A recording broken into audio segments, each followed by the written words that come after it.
The world is changing at breathtaking speeds, with trends and fads popping up and passing away at breakneck pace. Against that backdrop of nearly constant upheaval, we welcome you to the Sunday Scotch Society. Over delectable, sumptuous scotches and with the occasional good cigar in hand, we have open, honest, and uninhibited conversation about whatever strikes our fancy. Whether it's the critical issue of the day or a deep dive down the rabbit hole, we take it all seriously while having a good time.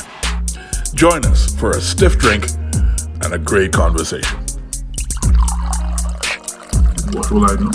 Yeah, that's the start. That's everything else is. Oh, you're clapping for sync. Yeah.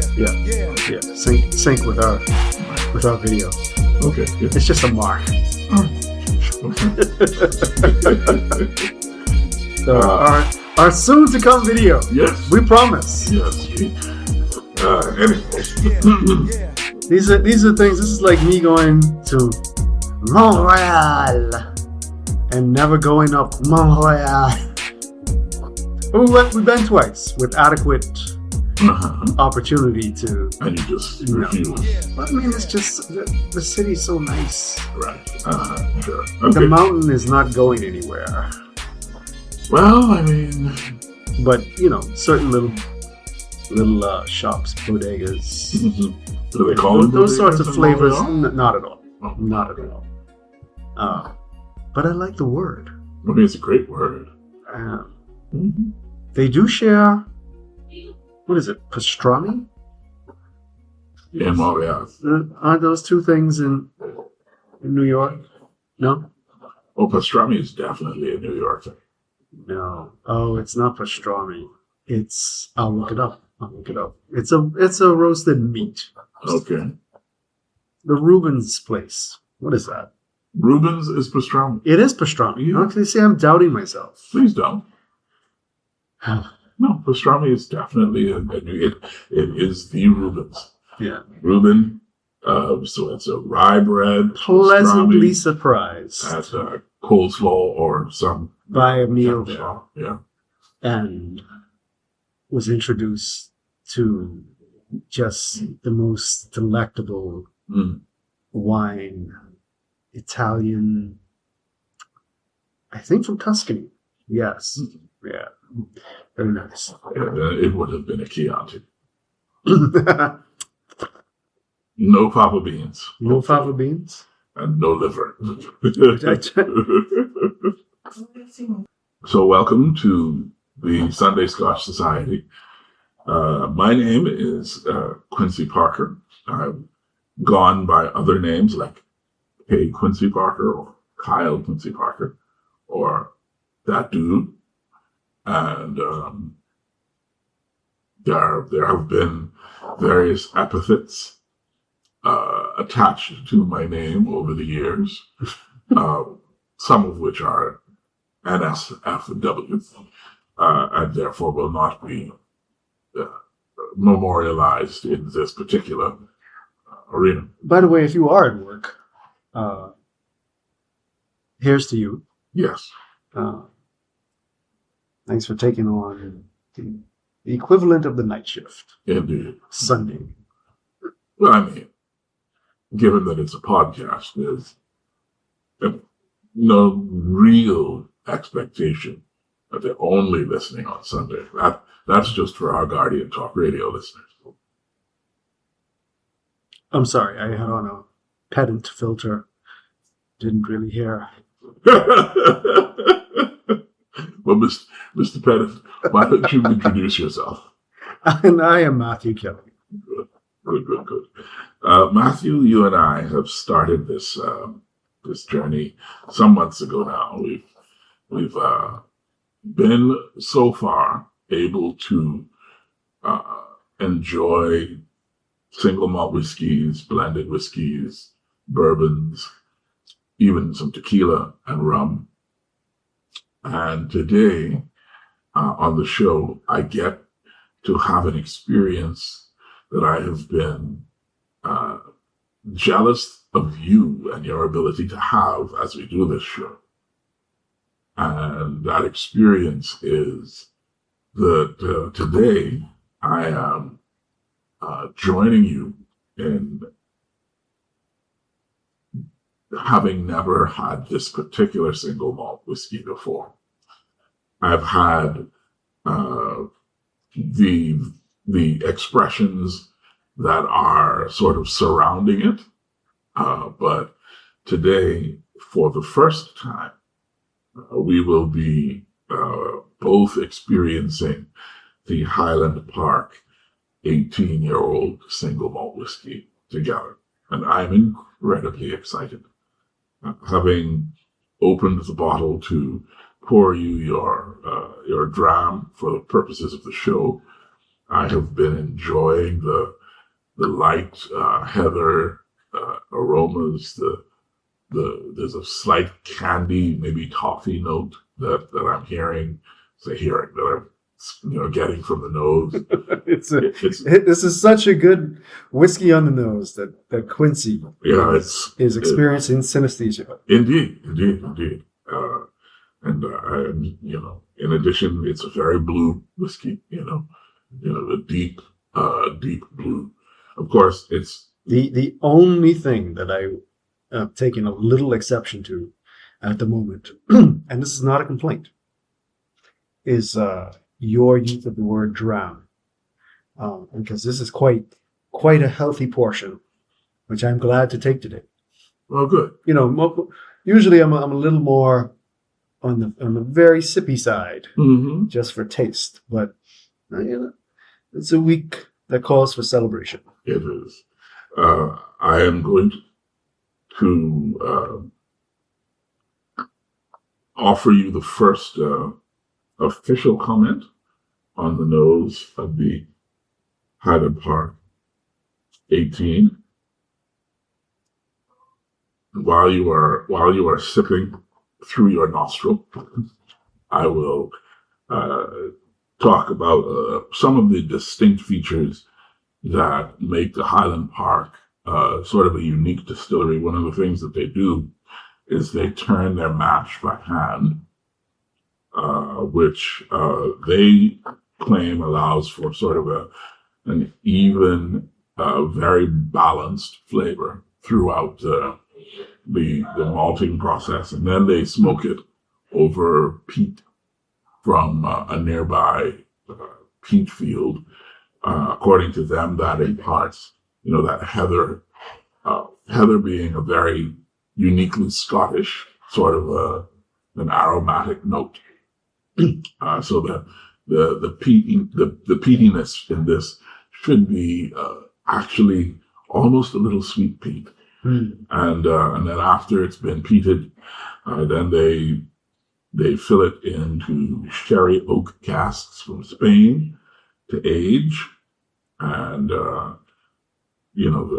we've had some great experience with single malts aged in sherry oak. The Macallan comes to mind, and I'm now curious as to, you've had some time to enjoy the nose. What do you think? Definitely picking up that peat. I agree. It has a bit of sweet note to it. I don't know how that's going to play out on the palate. But in addition to what you would expect with a nice Scotch, the classic sort of caramel. I am detecting a bit of apricot today. Oh, okay. And I don't know if that's just my mood. But it might be. It might be. Yeah. I'm particularly, once again, very intrigued by the legs on this thing. Yeah. And so I'm looking forward to just a drop, maybe half a drop of water to open it up after the first sip, of course. Yeah, I catch that apricot, maybe stone fruit, like a roasted peach or something like that. But it's very subtle. It's very subtle. And that's one of the things before we taste and talk about the flavors. Occasionally I'll have a conversation about what does Scotch taste like? What does it really taste like? And, I had a conversation on Thursday with someone at an event at T Square. Oddly enough, they call it the sophisticated smoke. So they, have a thing there on Thursday evenings where they do a pairing of cigars and a whiskey of some sort. Oh, and you have kept this to yourself. They just started Thursday class. Yeah, so and I did put it as my status on my WhatsApp, which tells me something. So we could do a whole episode about social media. We could. Continue. Thank you. And this conversation was basically that all the Scotch that he drinks tastes alike. He can't distinguish between the even with the different ages and so on and so forth. And it was a really interesting point because what we are talking about here is subtlety, right? There are 5 regions in Scotland that are sort of the home regions that produce Scotch whiskey. Mm-hmm. And the Highlands, one looks like Islay, it's pronounced Isla, Islay. Mm-hmm. Campbellton, the Lowlands, and Speyside. And whiskeys from these regions all sort of tend to have similar flavor profiles. So if all you're drinking is whiskeys from the Highlands, then you will tend to find a lot of similarity between the whiskeys that you're drinking. And the most popular whiskeys, especially in the Bahamas, are Highland single malts. Glenlivet, Glenfiddich, the Macallan, Highland Park, Glenrothes. These are all actually Highland single malts. And so they do have a similar flavor profile.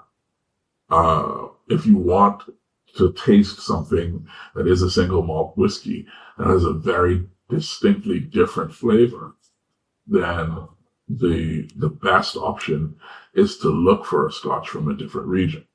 Speyside also has some very popular single malts available here in the Bahamas, like the Talisker is a Speyside, then there's the Lowlands, then there's Campbellton and the Isla. The Isla Scotches are really gorgeous.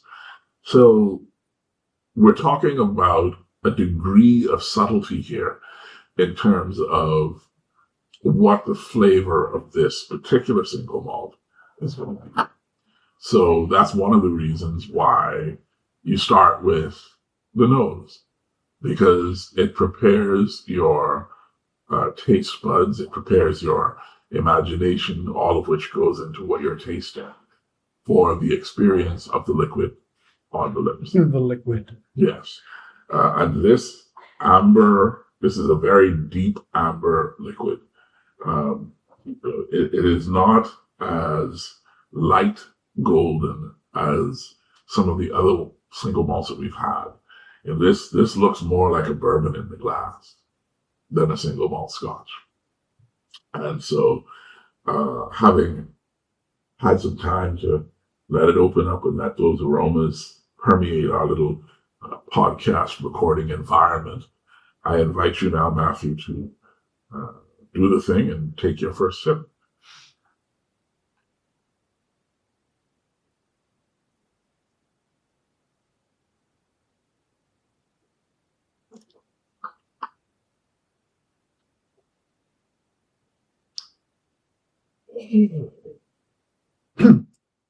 So that's very interesting. The peat is quite forward, but also the nose is quite different coming up for the sip. And I don't want to say it's alcohol forward, but the sting is there, mm-hmm. and it's almost spicy. The experience of that first sip.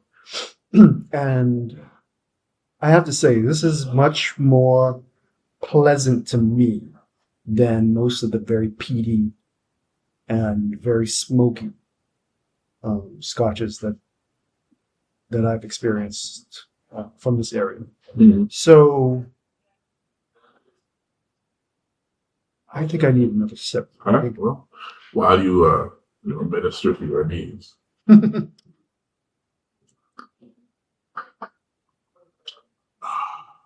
will. I don't want to say it's less complex, but like there are fewer notes, Mm-hmm. but the subtlety amongst like the mixture and the melody is purer, Mm-hmm. if that makes sense. I would agree with you. I think maybe it can be thought of also in terms of focus, right? The focus is on, for me, the smokiness from the heather peat, the sweetness from the sherry oak casks, and the balance between those two major notes, which come together to form a most pleasing whole. This is very, very nice. It's a little more, it's a little stronger on the alcohol front than I think I expected.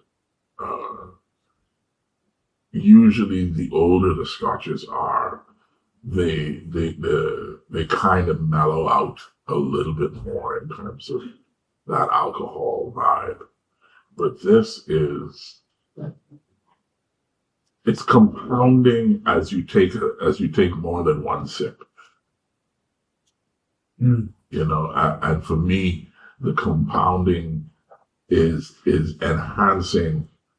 You know, the tasting notes talk about toffee, and as a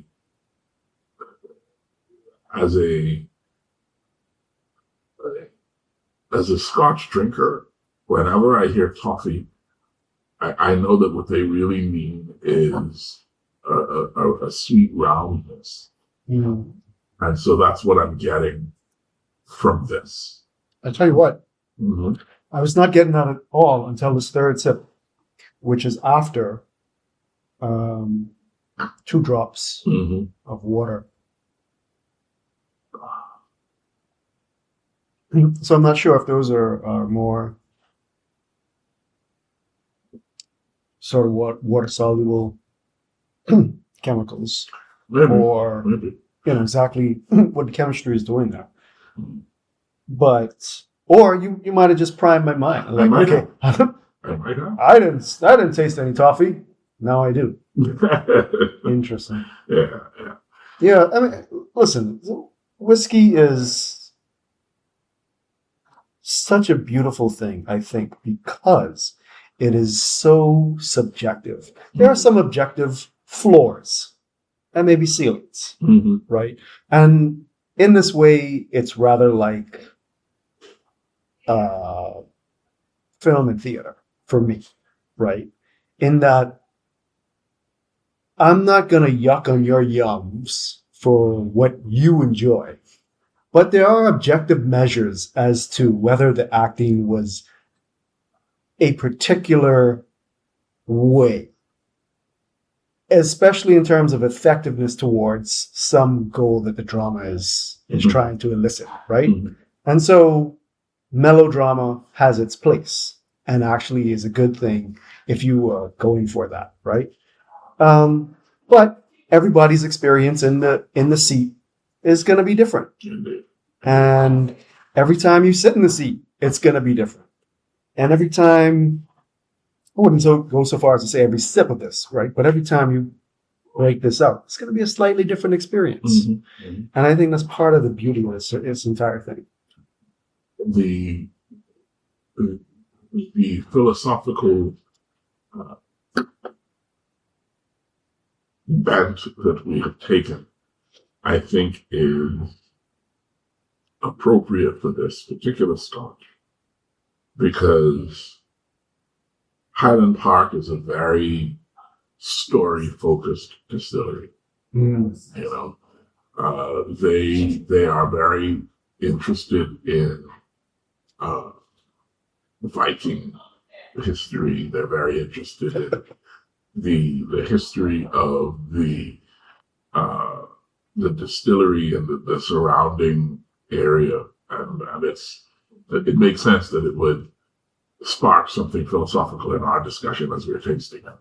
So I like that. I like that a lot. It is. This is really good. I'm sorry. I need another sip. No problem. Well, I have an extra measure today. Mm-hmm.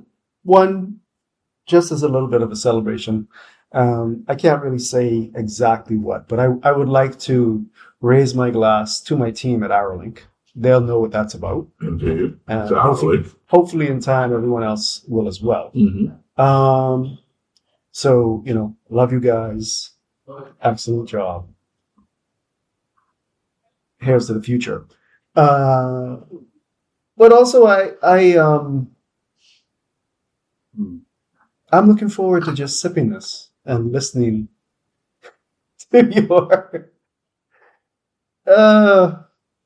querying of history. Is that we'll see. I'm looking for the right euphemism here, right? Mm-hmm. But I don't think there's going to be much in the way of my own input. Well, I disagree, actually. Well, we'll see. Yeah, we'll see. I'm going to try and take a Socratic approach to this, right? Or even maybe even less so. Just follow my own curiosity and amusement of the whole situation. So whenever you're ready, I'm curious as to exactly how you want to approach this topic that you brought up with me yesterday. So today is 2 days past, I believe, the U.S. the first presidential debates between Joe Biden and Donald Trump. And I was listening to one of my favorite podcasts, and the host was talking to professors of history and politics to try to answer his basic question, which is the same as mine. Why is it that in our country, which has a two-party system that is not mandated by law, do we only have the two options that we have? In the U.S., the amount of dissatisfaction with the fact that the choices for president are Joseph Biden and Donald Trump. That dissatisfaction is incredibly widespread. In the Bahamas, our politics is different because we don't have so many layers of government, which impinges on how politics plays out in our country. But we also have a distinct level of dissatisfaction with the political parties that are our two options, according to Ingram. I remember sitting in the House as a reporter when Ingram looked over to Christie and said, if I can't have it, you will have it. Ain't nobody else can have this. Whether or not he was responding to the culture or trying to lead the culture, I leave up to the listener. But before I go through this extensive list of third-party options that we have had in this country since the 1970s, I want to get your take first and foremost on this statement. Fred Mitchell, before joining the PLP or the FNM, was known as an activist who would champion whatever cause his conscience suggested to him that he championed. There were very few marches or protests that didn't see Fred Mitchell in the front row or holding a sign or leading, right? And he insisted consistently that it was time for a third wave. It was time for a third option. The fact that Fred, as adamant as he had always been about the need for a third option, decided to become entrenched in the Progressive Liberal Party, it suggests that there really is no place in Bahamian politics for a third force, for a third wave, for a third party. I contrast that with during the last election, and we've mentioned this before on the show, the people who went to the beach instead of to the polls, the people who, led by the academics at the University of the Bahamas, decided to opt out of the system. Plus the 46,000 FNMs who refused to vote for their party for whatever reason. Are we not a country where a third party has a shot at actual power? And I don't mean ever. I mean right now in 2024, as you and I are sitting and talking.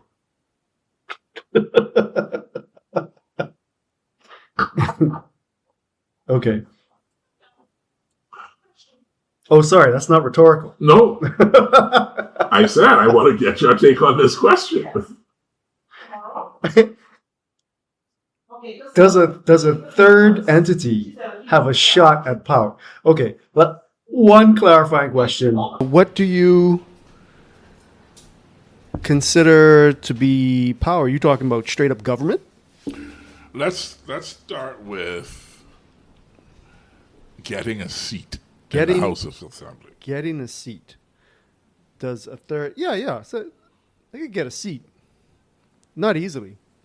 There's a sort of heyday for independence. I think the late 90s. I think 97. Mm-hmm. The question isn't about independence, though. Yeah, well, they're a third entity. You're talking about. I'm talking about. I don't mean as an independent individual. I mean a third party. No. I mean, no. To answer all the levels of your question. Mm-hmm. Yeah. That's Why? the end of that. Why? Why do you believe that to be the case? Well, I think it apropos that you have asked the question, which is the very tool that I first suggest that anyone use. Why? Mm-hmm. So, why? Okay. Let's pretend that there's a third party, and people want to vote them in, and they can get a seat, maybe more. How do they get a seat? You get elected. Okay. Mm-hmm. How do you get elected? People vote for you. People vote for you. Why do people vote for you? They don't care. They don't. No. Why do they vote? For one person or another? Self-interest. Self-interest. Okay.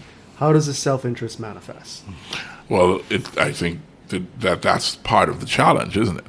Is if you are not able to convince however many people in the constituency that it is in their best interest to vote for you, regardless of the prevailing paradigm, then you might have a challenge.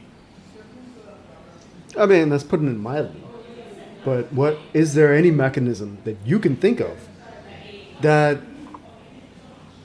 you can actually convince someone.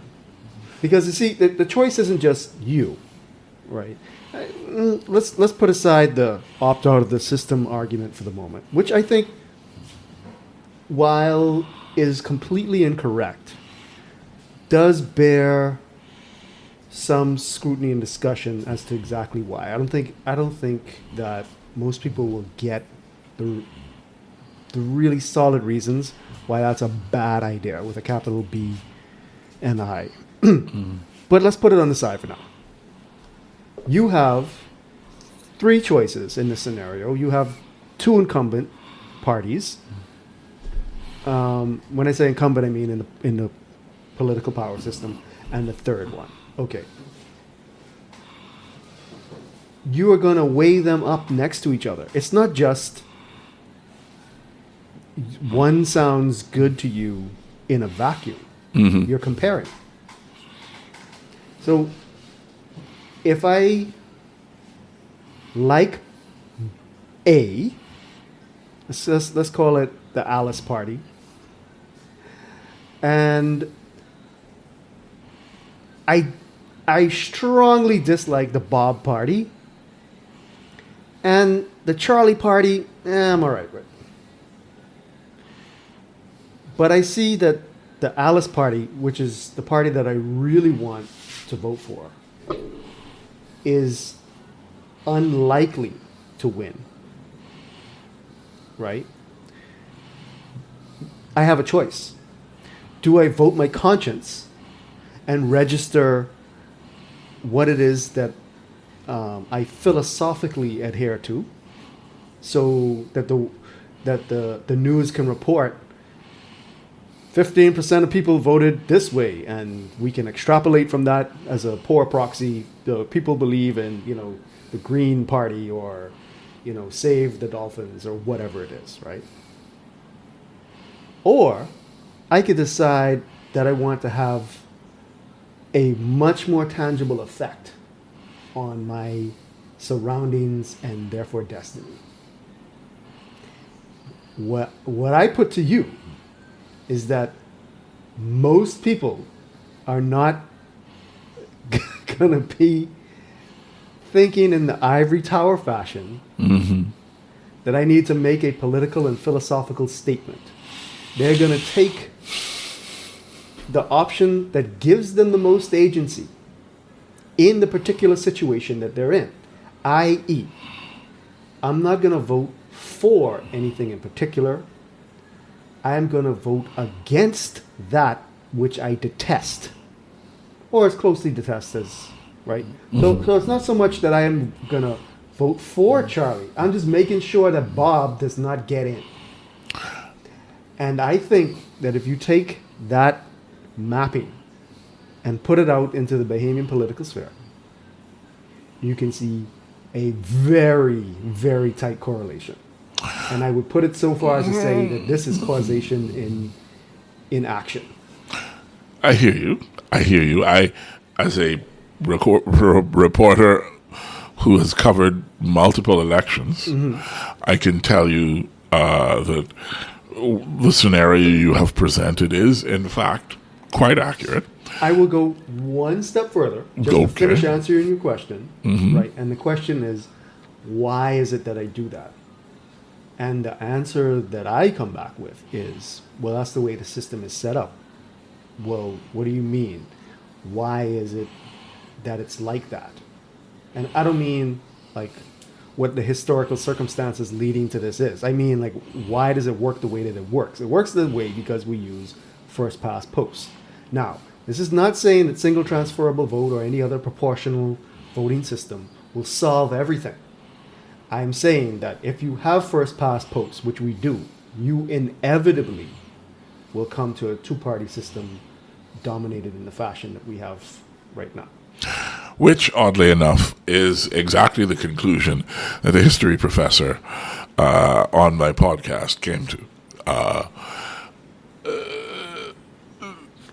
So the reason that I wrote this list is because often there is in the Bahamian discussion, especially around the water coolers and in the living rooms and front rooms and at the dining room table, there is a almost a deliberate, well, it feels to me deliberate anyway, refusal to acknowledge history, right? And a belief that we do not have options. So, before I do any actual conversation about any of these things, I'm going to just read you a list that does not include the Progressive Liberal Party I'm gonna smile. or the Free National Because this whole Movement time, as you're saying this, right, or the United I'm Bahamian in Party, disagreement with your premise, but go ahead. the Bahamas Democratic Movement, the Bahamas Democratic Party, which is a different entity, Yes. the Bahamas Constitution Party, the Democratic National Alliance, Yes. the Coalition for Democratic Reform, Yes. the People's Movement, the Bahamas National Coalition Party, God's People Party. Yes. So far, I've heard of all of them. Some of them have started to become conflated in my mind, but so far, I know each of these options in the past, and I can tell you that except for maybe the CDR, that one time, I was never tempted. The Vanguard Nationalist and Socialist Party, I've heard some stories about that. the Bahamian Way Forward Movement, Not sure. the Coalition of Independence, the Grand Commonwealth Party, Okay. the Kingdom Government Movement, the Justice Labour Party, the Righteous Government Movement, the United Coalition, We should have a righteous kingdom government movement. the National Development Party, the Social Democratic Party, Boy, the NDP. That was the Workers' Party, the Bahamian National Party, the Commonwealth Democratic Party. 22 different third-party options that are not the PLP, not the FNM, not the UBP. Let me ask the important question. Is there a proper acronym among them? Absolutely. What is that? There are at least 3 or 4. The BDM, That's not an acronym. An acronym is an initialism that you could pronounce as a word. Maybe COI.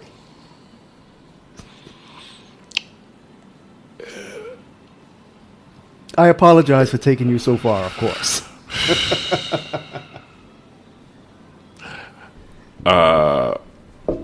Now, I have given you 22 options. No, you haven't. I have told you that at some point in history, Yes. there have been these parties that have These existed. parties, and some of them may have even been on the ballot. Or rather, representatives of these parties may have been on the ballot. In 1982, the Bahamas Democratic Movement contested 12 seats. Sorry, that's not 1982, it's 1992. And they won less than 1% of the vote. 1% of the vote total? Total. Or in their No, less than 1% of the total vote. Okay. I mean, I would have thought it'd been, you would have said, 0.001. Less than 1% of the vote. It's included, I guess. The Democratic National Alliance contested the 2012 election, and they won 8.5% of the vote. They contested the 2017 election and won 4.5% of the vote. Yes. The Coalition for Democratic Reform was founded in 1999 as a split from the PLP and from the BDM, with Dr. Bernard J. Nottage as the leader. Yes. Fenton Nemore was a member as well. Mm-hmm. So was Charles Maynard, both of whom later went to the FNM.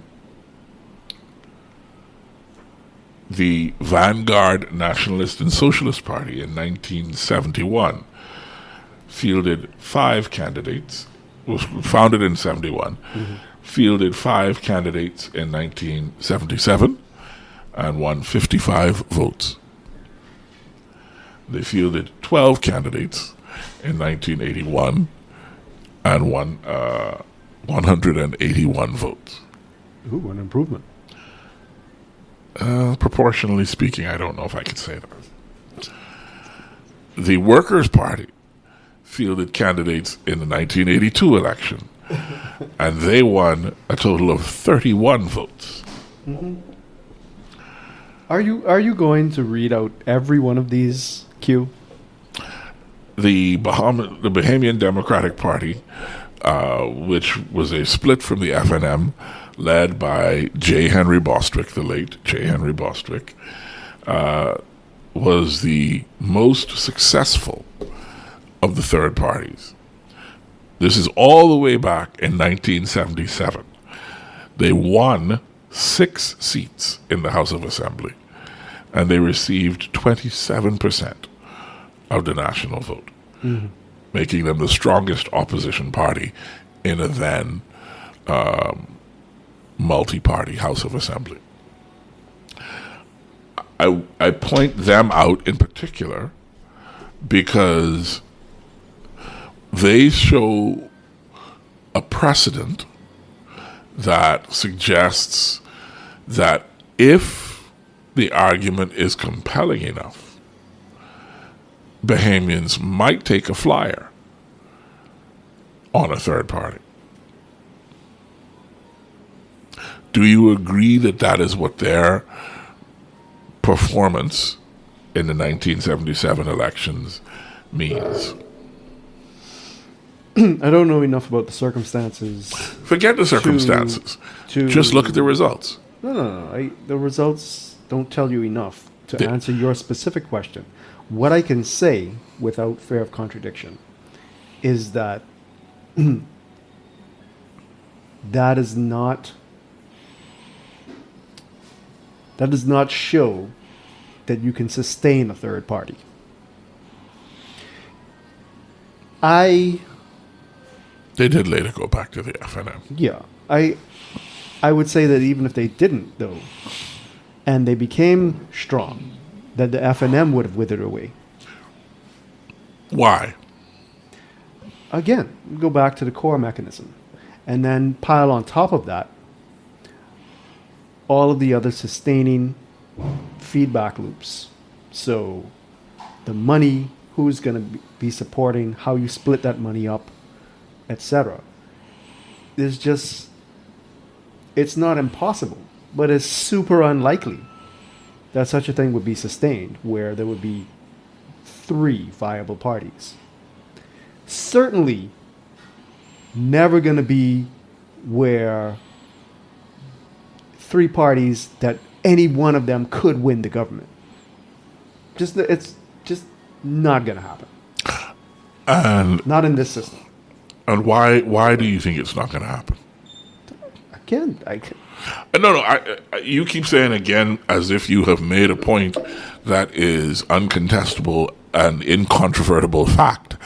My continued questioning tells me that I disagree. I don't think that that's an incontrovertible fact. Bring the evidence. Evidence. Where are the receipts? What receipts? Show me. At least make an argument as to how difficult is it to prove a negative. That game can be broken. Shannon Dog Cartwright ran in St. Barnabas. He did? In the last election. Mm-hmm. St. Barnabas has always been a PLP constituency when it exists. Thank you, gerrymandering gods. And Shannon Don tells a very blunt recounting of his campaigning in that constituency.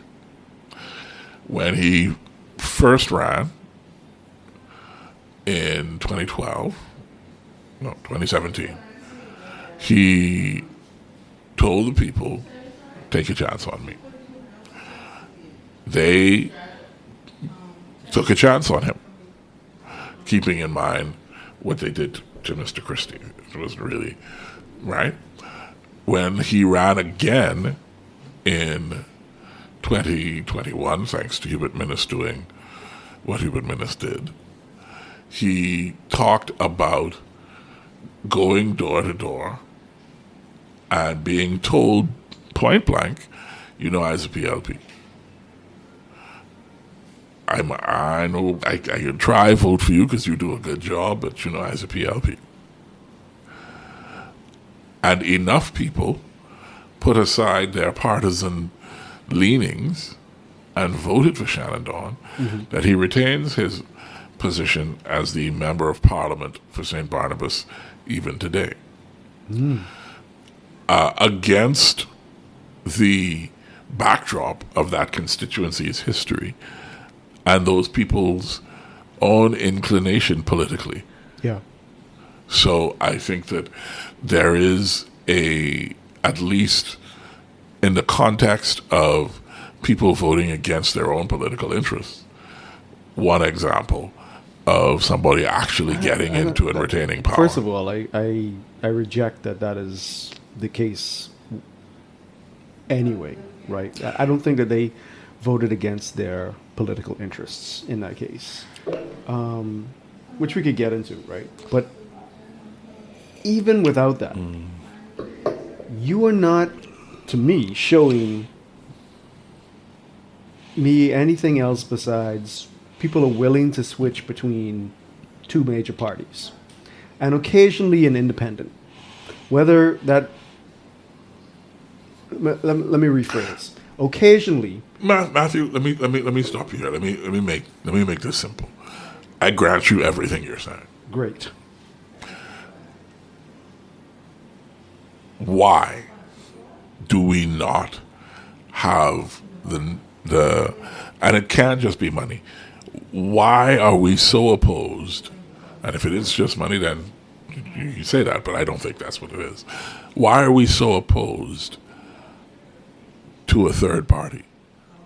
We're not opposed to and a third party. I don't mean one election. Right. A third party gets a couple of seats and then dissipates. I mean the formation and sustainability of at least one other political party outside of the two big ones. Why does that? What do we have against that? We don't have anything against that. The system is simply arranged in such a fashion that it is highly unlikely that would happen. What arrangement of the system prevents that from happening? Listen, go back to what we discussed earlier. We don't even have to get into other mechanisms. The mechanism outlined with how people vote against in a first past post situation to maximize the outcome, the least bad outcome for themselves, is enough. Anyway, I don't know that I agree, but I know you don't. But here's the thing: you're not bringing anything else to the party. Show me where I'm wrong, all right? Mm-hmm. Give me some evidence that's not an outlier where I could say, yeah, well, DePuche won Shirley in 97. I think it was 97. It was Tennyson, Tennyson Wells, Ingram himself, Perry Christie, B.J. Nottage. The ground is littered with independents, yes. These do not support the idea that a third party is a stable situation in the system. However, that SIP supports the idea that the Highland Park 18 is definitely going on the list. You know, this is so good. Mm-hmm. But I'm not going to support that move. Excuse me? I'm not going to support it. How dare you? Because it is really, really good, but it's not different enough for me to say, okay, this is definitely... Not different enough from what? From the others.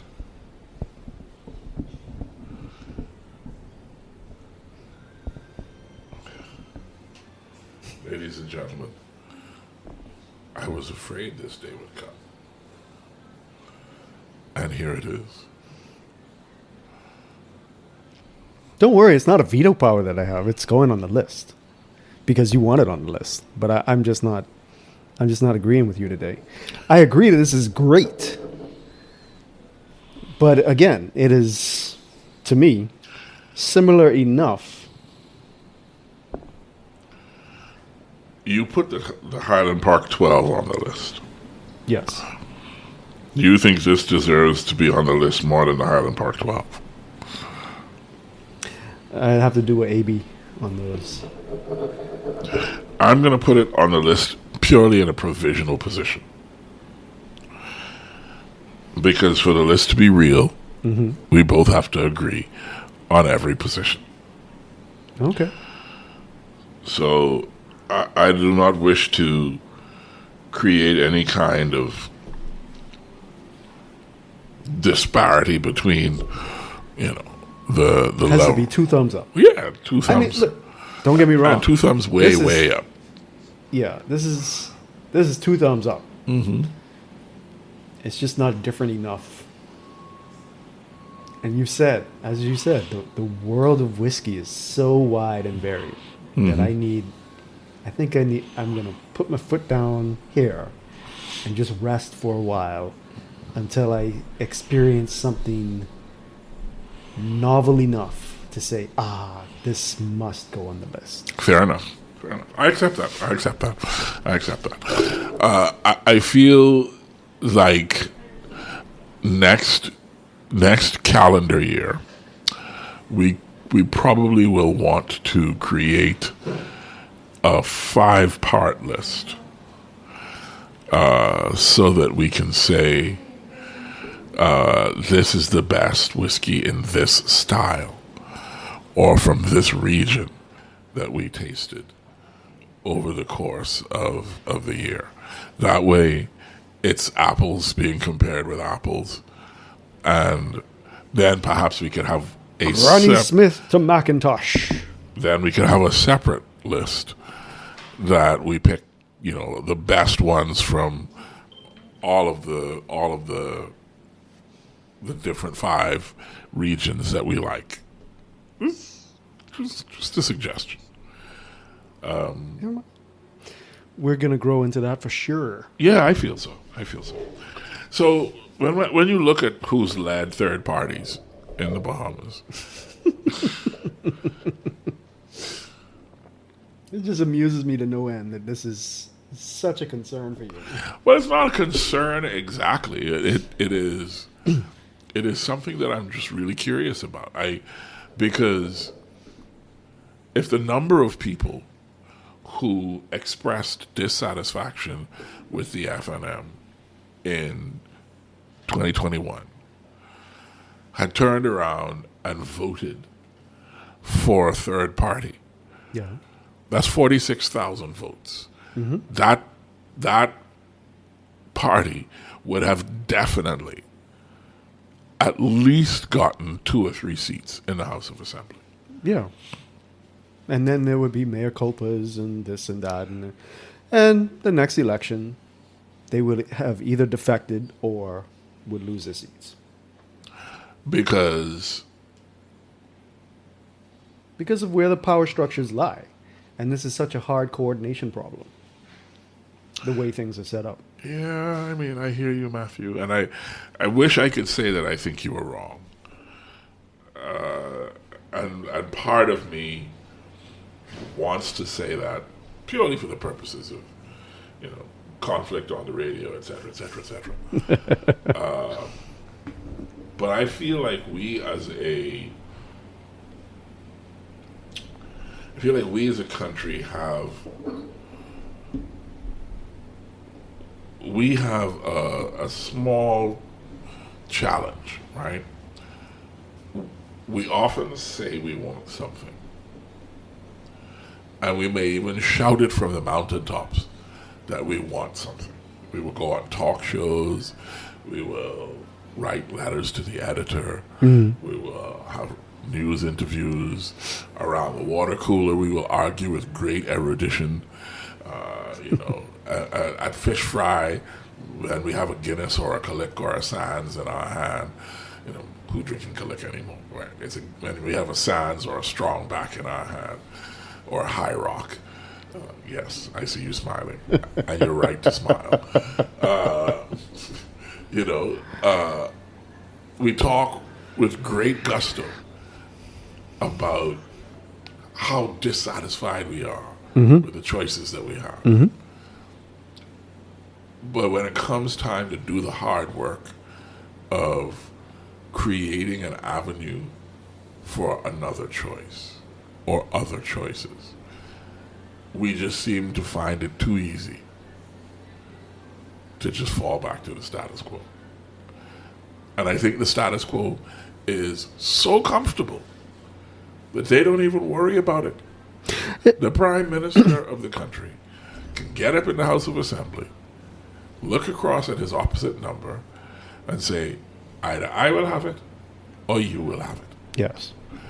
And the country will sit back and say, yes, massa. Well, you're not wrong.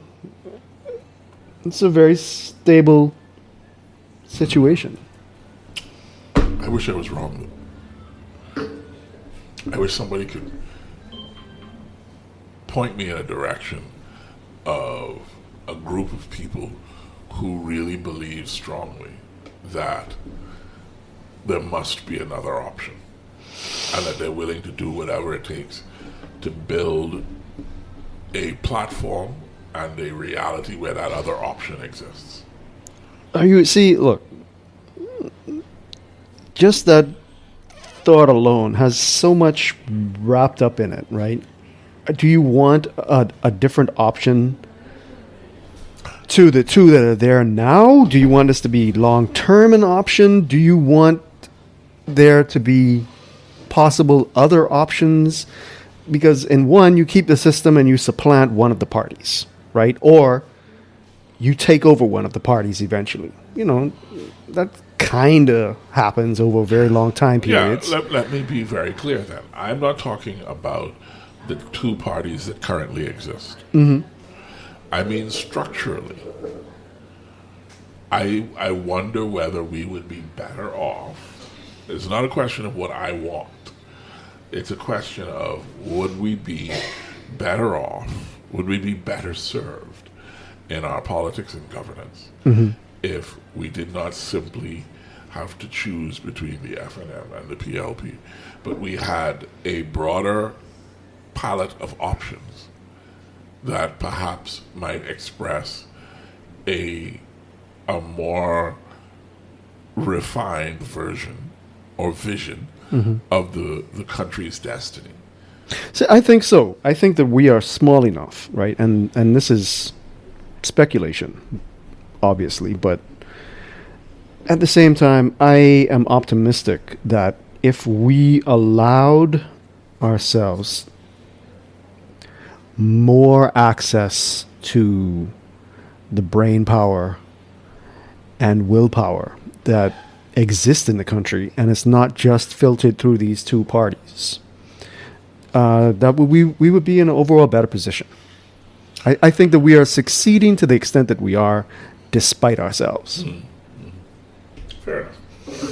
Which makes me super optimistic about the talent the kids take over. Oh no, no, not. But that the talent exists. It does exist. I am optimistic about it. Now, whether I am not so optimistic that it will be harnessed well, but change usually comes from outside the system. And there are mechanisms in place for access to these people to be able to make an impact without having to go through either the civil service or the parties. So, there's at least that. There's at least that. The Highland Park 18-year-old single malt whiskey, spicy, smoky, a little sweet, rich, round, very potent, still getting that nice warm esophageal burn. I love it. This is definitely a keeper for me. I'm glad that I got to try this with you, Matthew. What do you think? This is the crackling fire on a winter's evening, whereas some of the other ones we've had is that just nice glow on a rainy night. And I can't say it should be on the list, though. I can't say that I'm mad at that at all. Yeah, it sounds like you said it should be on the list. I'm just saying. Every time you describe it, it sounds like it should be on the list. But I will reserve the list for the two thumbs up exceptional moments where you have no choice. Fair enough. This is I'm very, very glad that I decided that this would be our dram today.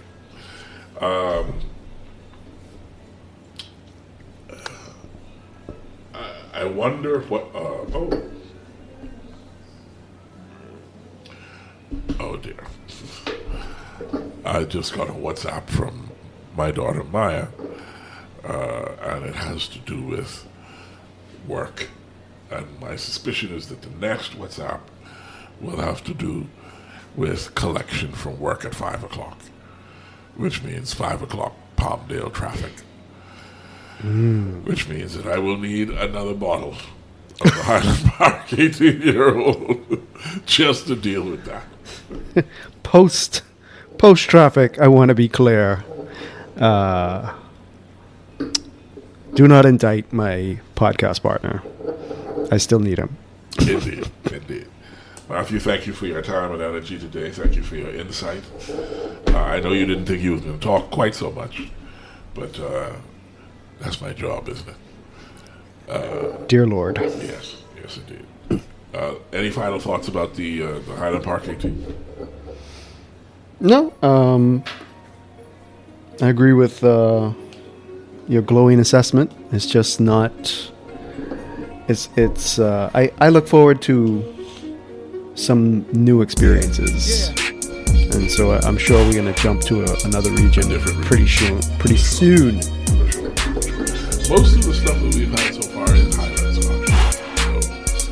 So let's make a commitment that the next thing we try will be either from Highland or from Speyside.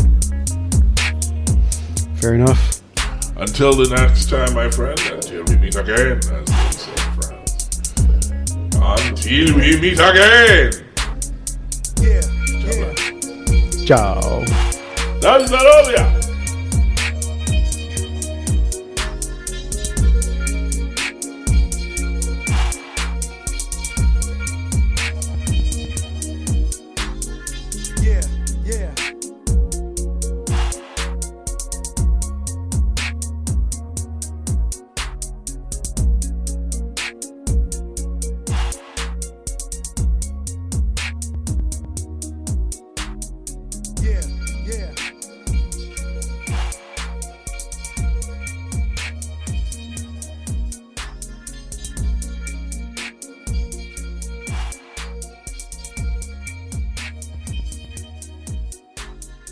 Check it out.